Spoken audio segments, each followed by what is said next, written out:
Hello everyone, just a quick disclaimer. This is currently a test run podcast episode. I've been trying to upload it recently onto Spotify podcasts, but I've been having issues uploading it. So if you want to listen to it here, go ahead, that's fine. If not, once I figure out how to upload it, I will put it in the comment section down below, and I'll probably private this video afterwards. Thanks. So, would you like us to start the interview? Sure. Okay, so first, since this is going to go on YouTube, are you okay with that? I am okay with that. Okay, so why don't you introduce yourself to the audience so that way they know who you are? Yes, I am currently known by the name Evan, although I'm thinking about changing that. I am a non-binary trans femme individual, she and they pronouns. Anything else you want me to mention? As long as you're comfortable with it, it does not matter to me. You can mention whatever you would like, or we could just leave it at that. Well, I could also say that I collect American Girl dolls, because that's the subject, isn't it? Yes, that is the subject for today, which works perfectly because I was just about to ask the first question. So, for the first question, I ask, what got you into American Girl, and who was your first doll? So, I think to answer what got me into American Girl dolls, I would have to go back into my early childhood and thinking about the things that I liked to play with and enjoy to express myself. And even in that early age, the forces of gender were stronger than I even realized at the time, which of course you don't realize when you're like 5 years old that that's the case. And I think, as much as I like some of the more, like, classic, quote-unquote, boy toys, like, cars and trucks and airplanes and stuff like that, I also liked, I liked action figures, but I also liked dolls, and I didn't really see a lot of difference between the two. They're just a physical representation of a human being in the case of American Girl, or let's say G.I. Joe, although I didn't really play with G.I. Joe directly. But I wasn't really the target audience of American Girl, but every once in a while we would still get their catalogs in the mail, just randomly, because companies like to do that. And I was sort of transfixed by the fact that I hadn't, heard of them anywhere else, hadn't seen them anywhere else, but the catalogs looked really interesting. But at the time that I noticed that we would get them every once in a while, I had already shut myself off from seeking what I thought was more feminine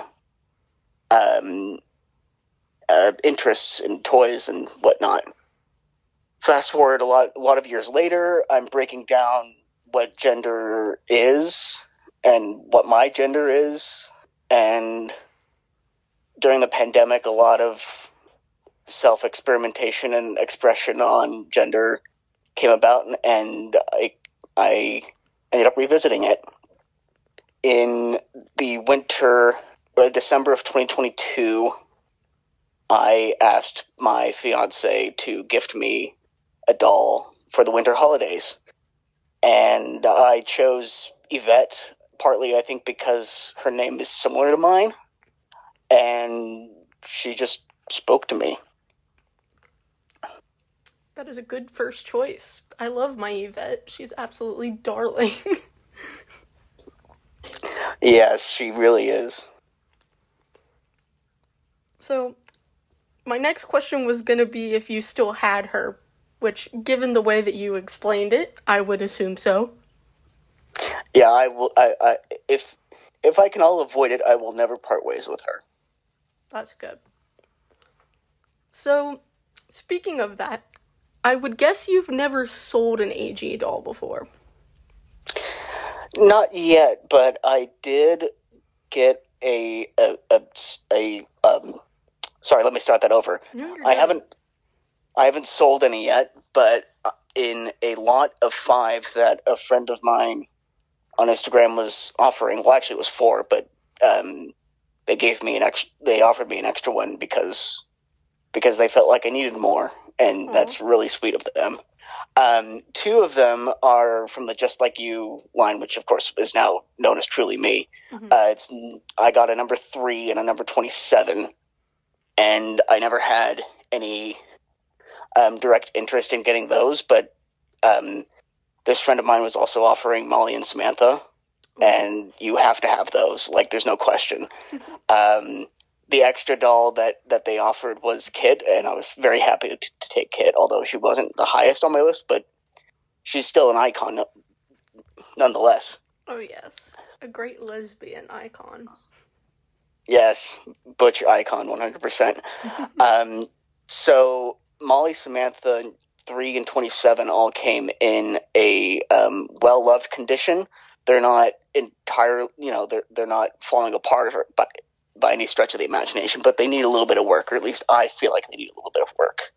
But because I've never done even that before, and I might be skipping ahead to one of your other questions, but I want to be able to practice sprucing up the dolls a little bit, maybe even giving them a little bit of a new face, putting on like I see a lot of other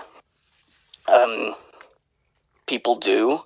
So I want to use 3 and 27 as practice for Molly and Samantha, because I don't want to make any mistakes on them. But if 3 and 27 end up turning out really nice, or even if they don't, I'll offer them up in some way, and somebody else can have them, turn them into a project themselves, or enjoy them as is. I think that's a lovely idea.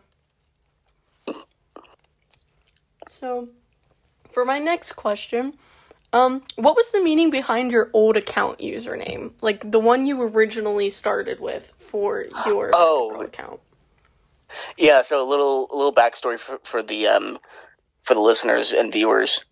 I once just had one account on Instagram, which was my full name, and I decided to make a second one, not purely for American Girl, because I also have Squishmallows and I enjoyed sharing them too, but I made that partly because I had to make my first account private for the sake of being an educator in education, working with kids. You don't want kids to find out about what you're doing on Instagram, or, just, it's a privacy thing, it's an ethics thing.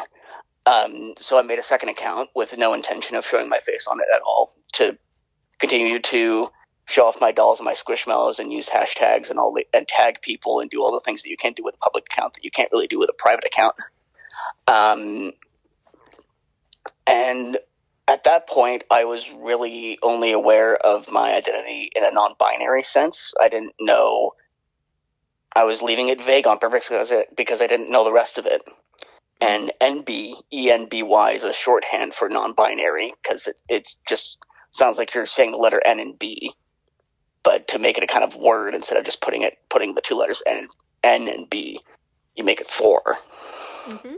And I wanted to make an account just for fun, and just to make it a little bit more interesting of a name, I decided to add the fun little extension that people like to use for the word fun, and so it was NB Funsies.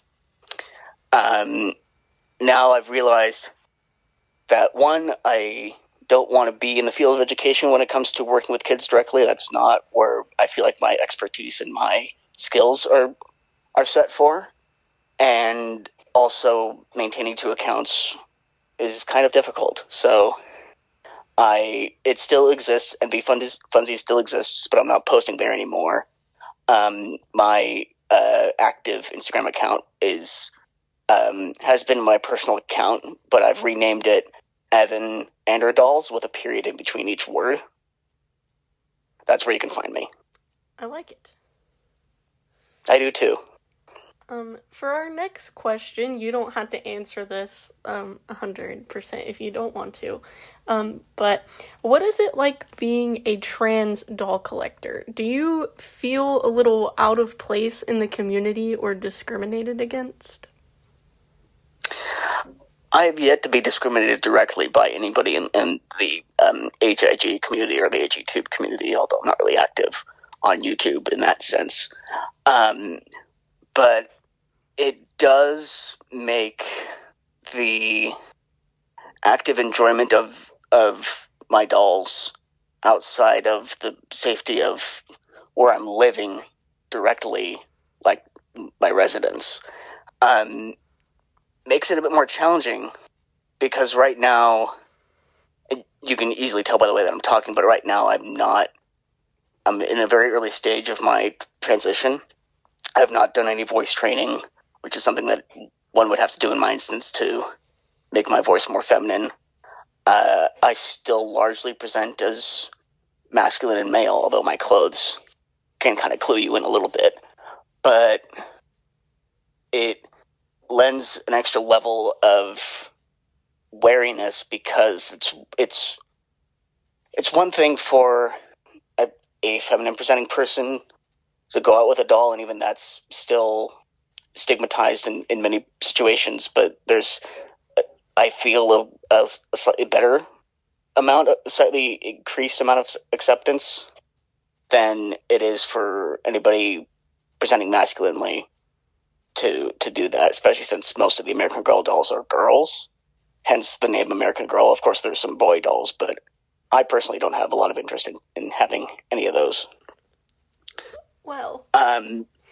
Yeah, go ahead. No, sorry. Well, I was just gonna say, I hope that Orion is the prettiest one out of all the boy dolls. Oh, is that yours? Yes. Yeah, they are pretty and cute. I just don't see them as a part of my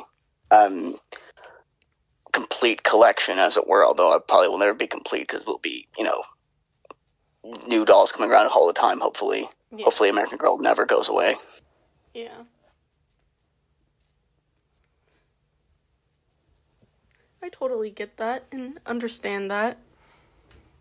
I didn't even know that they made boy dolls until I went to the American Girl store and I saw him and I was like, ew, he's so ugly and so gross. Because they styled him so horribly in the displays. And then I saw someone else's of, I don't remember which Truly Me Orion is. And I was like, I need him. And my thing is, I never saw myself in this situation of having more dolls. I just got the opportunity to go to the Columbus store before it closed, a long while ago, and get Josephina, because she was one that I really, really wanted when I was little. And then Then afterwards I saw Yvette in the store and I was like, ooh, I want to get her too. So I got her. And then I found out the secondhand market existed, and then it opened the floodgates. Yeah, most of mine are secondhand. There's only 3 that are technically brand new. One of the others I got was technically still in the box, but I didn't buy it directly from American Girl. Somebody else got it and more or less on the spot decided that they needed to downsize their collection, and so they had a couple new in box, and I got one of those. Cool. But all the others are secondhand. Hey, there's nothing wrong with that. Some of my girlies are secondhand, and I love them just the same. Yeah, I don't discriminate at all. So, who are your top 3 favorite historicals? Wow.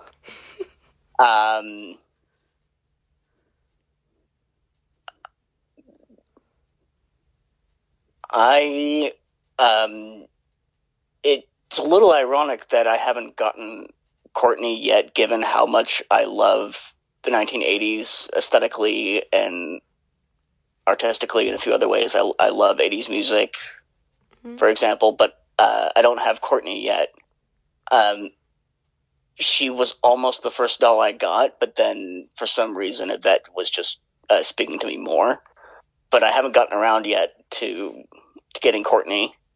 So she's definitely up there for me. It's the hair. Yes, it's the hair, it's the clothes. And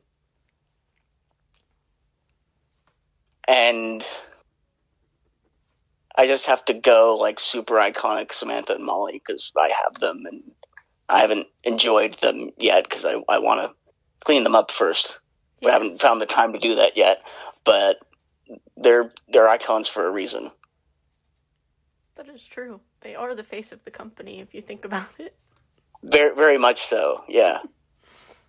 So, leading into the next question, do you prefer Girl of the Year or World by Us? Which one do you like better?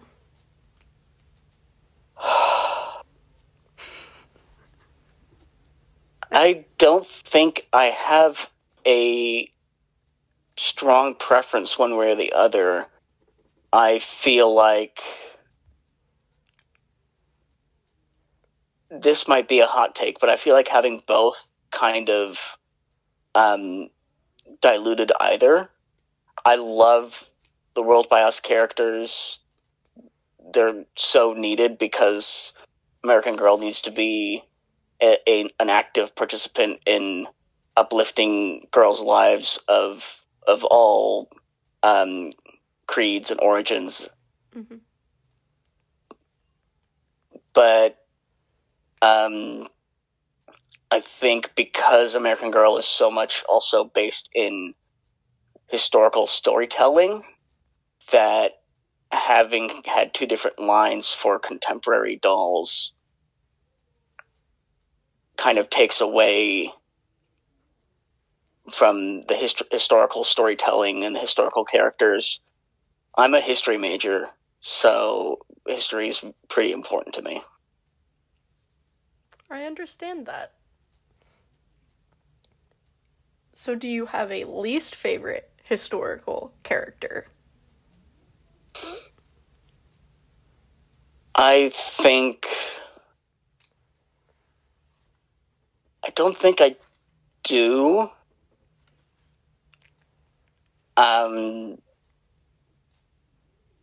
There's definitely some that I have no knowledge of because they've not been an active product in the time that I've been steeped in American Girl, which is relatively recently.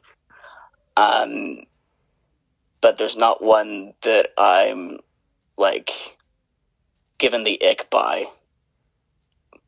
That's good. We need some positivity in this community.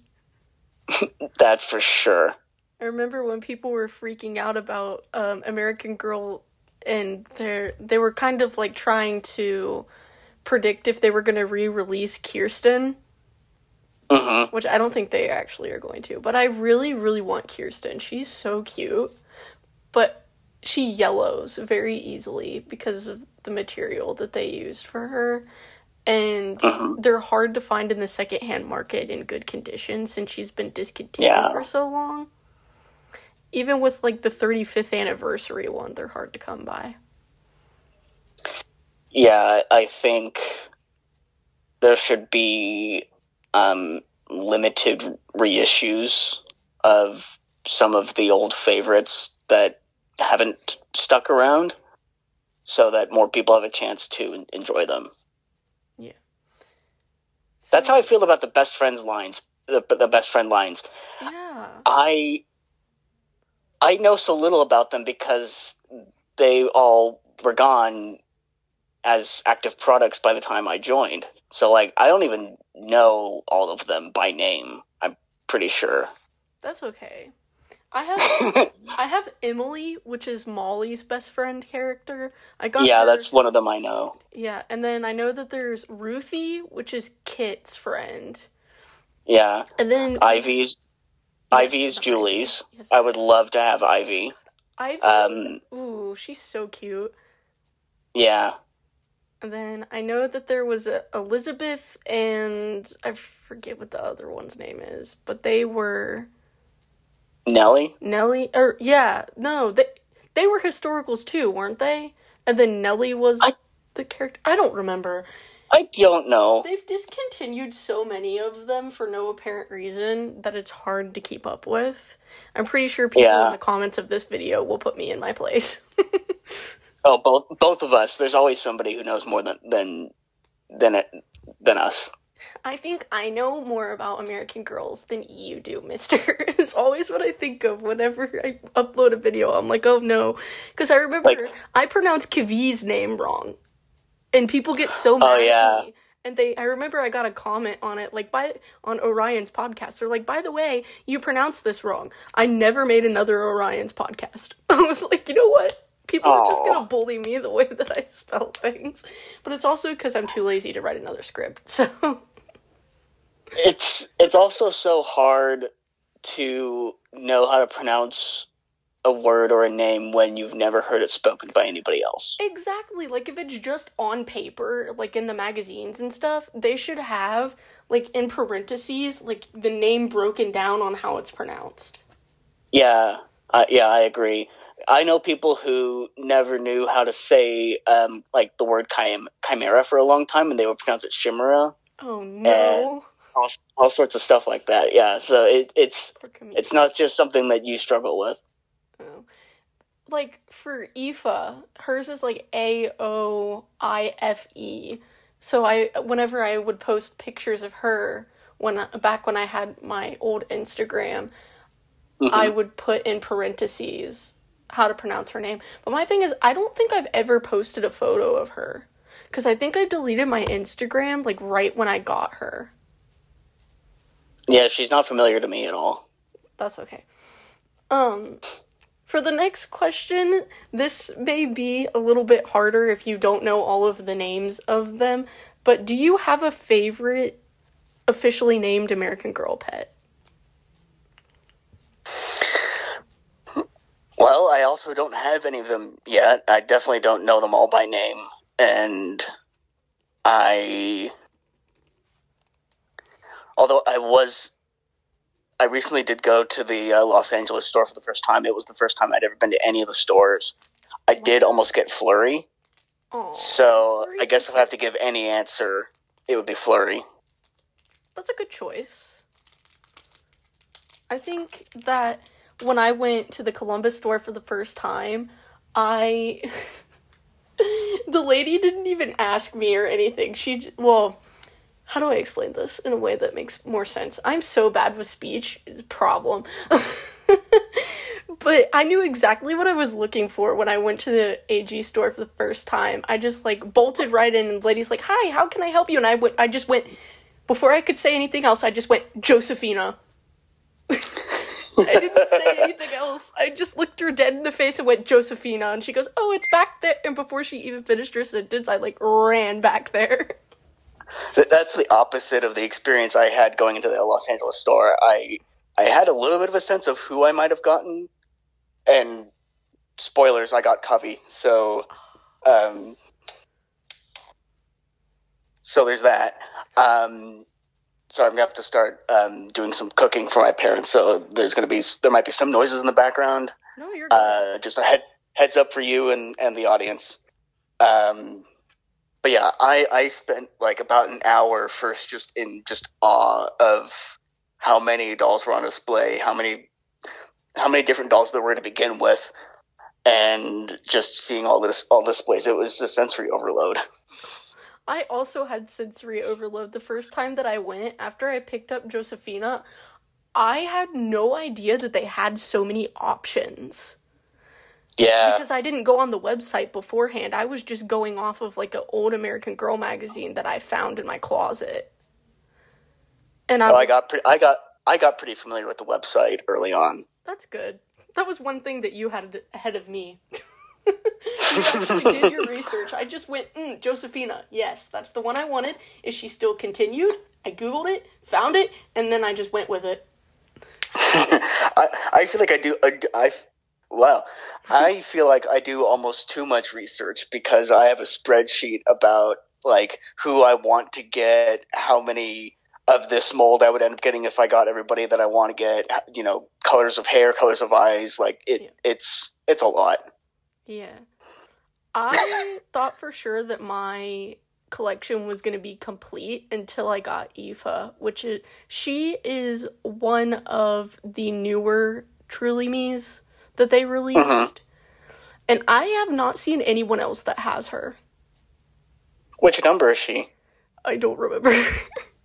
I saved it on Instagram. I am so bad at remembering the numbers, because that's okay. I look at the website, and then I see the doll that I want, and then I go, oh, okay, well, let's think of names for them, and then they're just known as that name. Like, I don't remember their number at all. Yeah.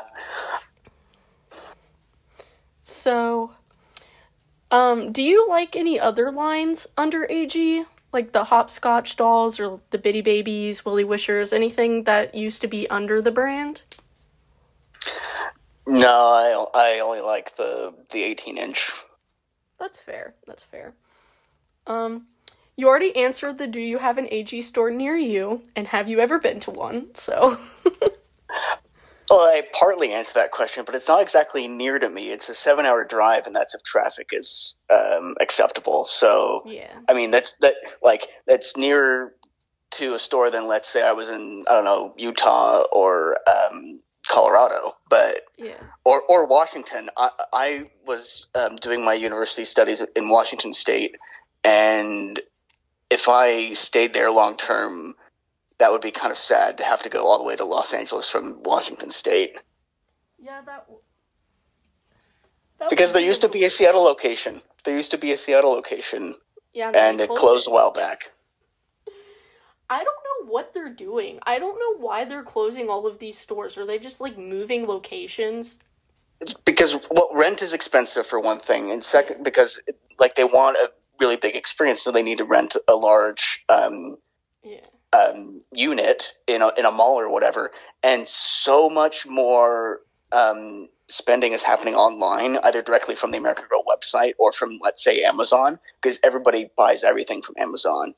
I don't like that. But brick and mortar is suffering, except for in a few areas, and so they're consolidating all their stores into only a few places that can actually support them, because Los Angeles is big enough for it to be supported. Chicago, New York, I think those are going to stay around forever, because those are also the places that have the much bigger experiences. But the poor Columbus store.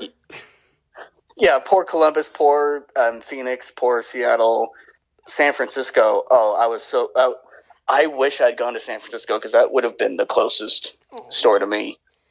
But I never ended up going. Oh, that sucks. Yeah. I wanted to go there for a birthday, but it was just it just couldn't line up. I think there's one in Florida still. Yeah, there used to be two in Florida. I think I can't remember which one's still open. I think it might be Orlando. Okay. I know that there is one, and my family might go to Florida this year, and maybe I can convince them to stop by. And we don't even have to go we don't have to stay that long, because usually I don't take 1,000 hours. That's my problem. When I went to the AG meetup in Columbus, I took my time, even though I already knew which doll I wanted. I picked her out, everything, and I put her in a corner where no one else could touch her, and then I just walked around and talked to other people, because I was my thing is, when I went to the AG store, I never took my time to walk around until I heard the news that it was closing. And the 2 times that I went before it closed, I made sure to make my rounds and, take care of the stuff. I know that I reached out to someone that used to work at the store, and she was going to sell a display doll to me, but my dumb butt deleted my Instagram account before she could respond. Oh. So, that makes me sad. It's alright. I mean, as of right now, I do not think that I'm going to be getting any more dolls anyways, so. That's understandable. How many do you have? I know you're interviewing me, but how many do you have? Oh, goodness gracious. Off the top of my head, I think I have 15 or 16 of them. That's a lot. I know. It's an addiction. No, it's bad. I mean, I have 11 right now, so I'm not that far behind you. But my AGIG bestie has over 60. She doesn't know how many she has. Wow. 60, not 16. Oh my goodness gracious, that is a lot. Yeah. I am terrified that I was going to get to that point. I'm happy with the ones that I have right now. Like, sure, Eva wasn't planned, but when I saw her on the website, I was like, I need her. She's so cute. Yeah, currently, I mentioned my spreadsheet with who I have on the spreadsheet. It would be like close to 30. I can't remember exactly how many, Wow. but That's impressive. I don't know. I don't know if I'll get that many. That's the thing. I don't know if I'll get that many because I also have other hobbies that are kind of expensive. So Yeah. We'll see. Why do all the good hobbies have to be expensive? Right? Like, right now, I'm like, I'm so glad that I'm done with, like, my doll stuff right now, because I really want to get a record player, like, one of the newer ones, because I found out that they make, like, vinyl of the metal bands that I like, and I was like, heck yeah. Yeah. I need that. I need it. It's so cool. And I always wanted one since I was really little, so I'm like, hey, you have big girl money now. You can do that. If you could buy a doll, you could buy a record player. Yeah. My dad still has his. He'd have to get it repaired, but he still has his. That's cool. So, do you have any doll-related horror stories? Like hair problems or outfit fiascos that just live rent-free in the back of your mind forever? None of them are horror stories, but I've not taken the best care of Yvette's hair. Ooh. I know what to do now, but I also don't know if mine is too far gone, because I also know I've done a lot of research into it now because I was curious and like wanted to know. And apparently some Yvette's early on had like really dry hair that like you couldn't style it or keep it or maintain it hardly at all. I don't know if mine is like, I don't think mine's the worst one, but it's also not one of the best ones, I would feel like. I also didn't know that it would have been a good idea for me to keep the hairnet in after taking it out of the box for a bit, because I took the hairnet right off. Oh, apparently that's a thing that helps with curly hair dolls. That was the first thing that I did, because Yvette was my, technically, not counting Molly, which was my childhood doll, she was my second one. I got her right after Josephina, and the first thing I did was take her hairnet out. Her hair's kept up pretty decently, other than the little chunk that fell out, but that was because her wig was overstuffed. Oh, yeah. Yep. Yeah, mine shedded just a little bit, but it's not terrible. That's good. You can't notice it really, but it's frizzier than I would like it to be. Wow. But it also looks okay the way that it is. Like, I don't mind it, but like if I could buckle down and put some more energy back into it, maybe I could try to see if it improves it. Because I got a hair pick. Like both my hairbrush and my hair pick for my dolls aren't actually the American Girl brand stuff. I got real tools for real hair, but in like smaller sizes. They're both like travel sized, so like it still works pretty well scale wise. That's good. I feel like that would work. Yeah, it works pretty well. So since you were saying that you use like other brands and stuff and like smaller stuff, have you ever dressed any of your dolls in other 18-inch doll clothes? Oh yeah, I've bought a few clothes from Etsy creators and the like. I also, there's some clothes I got from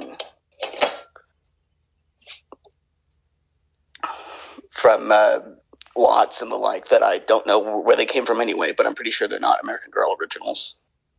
That's all right, as long as they look fabulous on the dolls, right? Absolutely, yeah. And my unpopular opinion here is I actually prefer the Etsy clothes over the actual American Girl brand clothes, because I feel like Etsy is more on trend of the stuff that doll collectors actually like. Yes, because a lot of the people that make them who have Etsy stores, they're collectors themselves. Yeah. So like they know, because like they're part of the community.